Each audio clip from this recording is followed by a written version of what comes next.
संतोष देशमुख हत्याप्रकरणी आरोपींवर अखेर दोष निश्चिती। विशेष सरकारी वकील उज्ज्वल निकम यांची माहिती, तर वाल्मिक कराडसह सर्व आरोपींना आरोप मान्य नसल्याची माहिती। पुढील सुनावणी 8 जानेवारीला।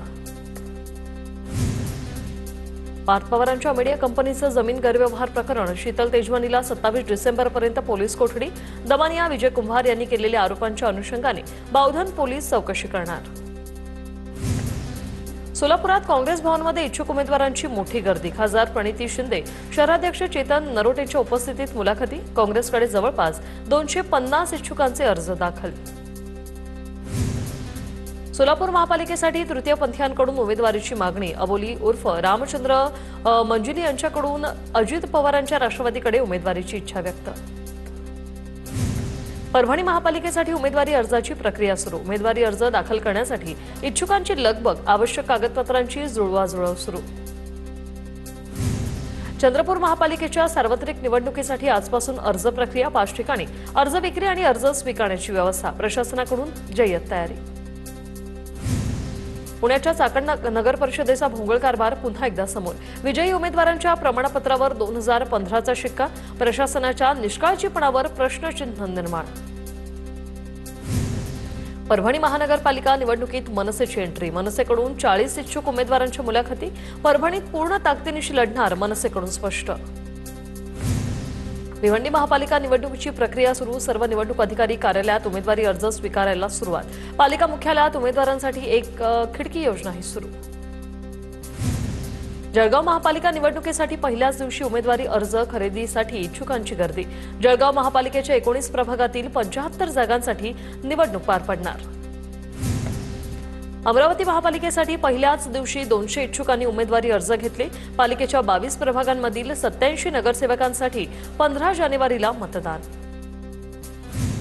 धुळे महापालिकेसाठी उमेदवारी अर्ज दाखल करण्याची प्रक्रिया सुरू। 74 जागांसाठी निवडणूक प्रक्रिया पार पडणार। शहरात 6 वेगवेगळ्या ठिकाणी निवडणूक कार्यालय सुरू। मालेगाव महापालिका सार्वत्रिक निवडणुकीसाठी अर्ज विक्री प्रक्रिया सुरू। उमेदवारांसाठी आवश्यक सोयीसुविधा उपलब्ध। 21 प्रभागांसाठी एकूण 7 ठिकाणी अर्ज स्वीकारण्याची व्यवस्था। भुसावळमध्ये पवारांच्या राष्ट्रवादीच्या नगराध्यक्षा गायत्री भंगाळेंची विजयी रॅली। एकनाथ खडसेंचा रॅलीमध्ये सहभाग। येणाऱ्या निवडणुकांमध्ये फायदा होईल, खडसेंची प्रतिक्रिया। सांगलीच्या तासगावमध्ये भाजपच्या संपूर्ण पॅनलचं डिपॉझिट जप्त। तासगावमध्ये तालुका अध्यक्ष स्वप्नील पाटलांचा राजीनामा घेण्याची मागणी। स्वप्नील पाटलांची हकालपट्टी करण्याची पदाधिकारी आणि उमेदवारांची मागणी। छत्रपती संभाजीनगरमध्ये ठाकरेंच्या शिवसेनेला भाजपचा धक्का। ठाकरेंच्या शिवसेनेचे महानगर प्रमुख राजू वैद्य यांचा भाजपात प्रवेश। नाशिकमध्ये पवारांच्या राष्ट्रवादीला आणखी एक धक्का। युवा प्रदेश उपाध्यक्ष बबलू शेलार यांचा भाजपात प्रवेश। बबलू शेलार हे पवारांच्या राष्ट्रवादीचे शहराध्यक्ष गजानन शेलार यांचे पुतणे। जालन्यात सीसीआय केंद्रावरील कर्मचाऱ्याला आमदार अर्जुन खोतकरांनी झापलं। शेतकऱ्यांचं स्लॉट बुकिंग रद्द झाल्याने कर्मचाऱ्यांनी कापूस खरेदीला नकार दिला होता। व्यापारी वर्गाने पाठ फिरवल्यानं केळी उत्पादक शेतकरी अडचणीत। यवतमाळच्या इसापूरमधील शेतकऱ्यानं केळी बागेवर जेसीबी फिरवला। केळीला कवडीमोल भाव मिळत असल्यानं शेतकरी हवालदिल। राजगड तालुक्यातील विंजर गावातील शेतकऱ्यानं केळीच्या बागेवर रोटावेटर फिरवला। केळीला फक्त 2 रुपये प्रति किलो बाजारभाव मिळत असल्यानं शेतकरी आर्थिक संकटात। वाशिम जिल्ह्यात हळदीच्या पिकावर करपा रोगाचा प्रादुर्भाव। हळदीवर रोगराई वाढल्यामुळे हळद उत्पादक शेतकरी चिंतेत। उत्पादन घटल्याने शेतकऱ्यांचं आर्थिक नुकसान होणार। वाशिम जिल्ह्यात कांदा साठवणुकीअभावी शेतकऱ्यांचं मोठ्या प्रमाणात नुकसान। कांदा चाळीसाठी अर्ज प्रक्रिया सोपी करावी, शेतकऱ्यांची मागणी। वाशिमच्या मानोरा तालुक्यात सीसीआयकडे कापूस विक्रीसाठी मोठ्या प्रमाणात ऑनलाईन नोंदणी। स्लॉट बुक करताना शेतकऱ्यांसमोर समस्या। स्लॉट बुकिंगची प्रक्रिया सोपी करावी, शेतकऱ्यांची मागणी।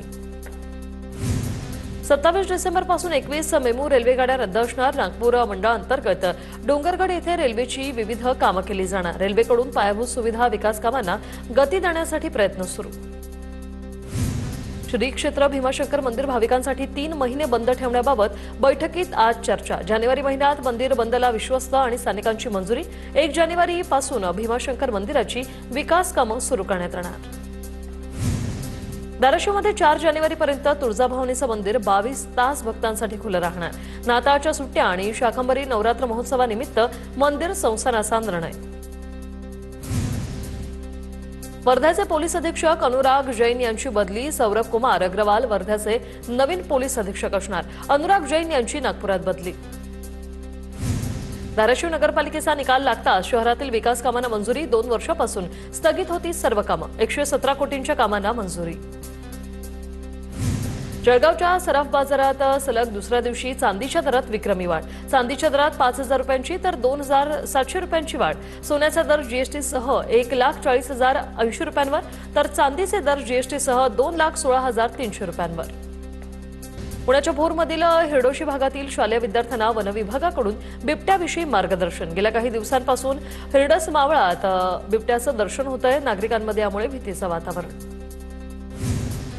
सोलापूरच्या माढ्यातील घोटीमध्ये जिल्हा परिषदेच्या शाळेत 2 महिन्यांपासून शिक्षकच नाही, विद्यार्थ्यांचे होत आहेत शैक्षणिक नुकसान, पालक आंदोलनाच्या पवित्र्यात.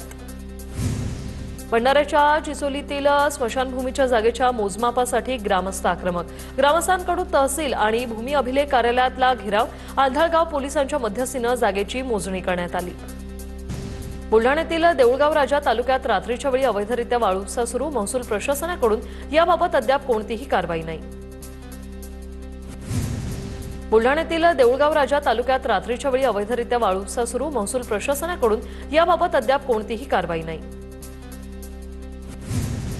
बुलढाण्यातील देऊळगाव राजा तालुक्यात रात्रीच्या वेळी अवैधरित्या वाळू उपसा सुरू, महसूल प्रशासनाकडून याबाबत अद्याप कोणतीही कारवाई नाही. बुलढाण्यातील देऊळगाव राजा तालुक्यात रात्रीच्या वेळी अवैधरित्या वाळू उपसा सुरू, महसूल प्रशासनाकडून याबाबत अद्याप कोणतीही कारवाई नाही.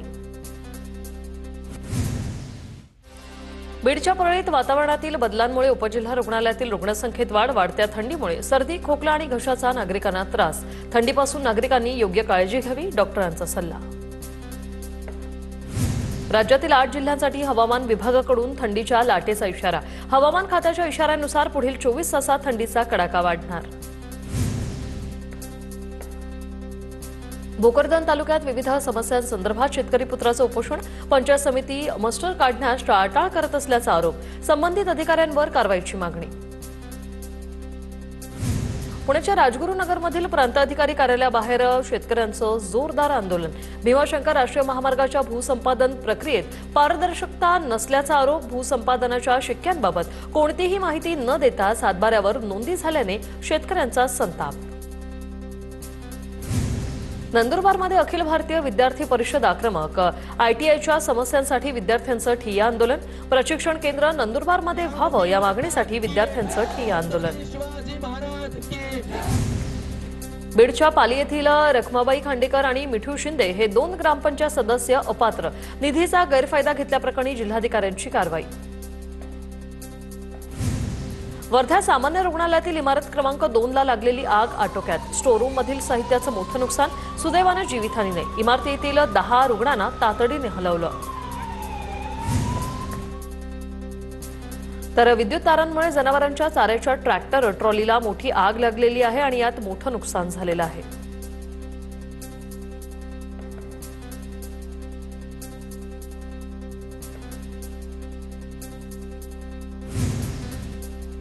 नागपुरातील गोळीबार चौकात कपड्याच्या दुकानाला आग लागल्याची घटना घडली. अग्निशमन दलाकडून आगीवर नियंत्रण मिळवण्यात आलंय. जीवितहानी नाही, मात्र दुकानाचं मोठ्या प्रमाणात नुकसान.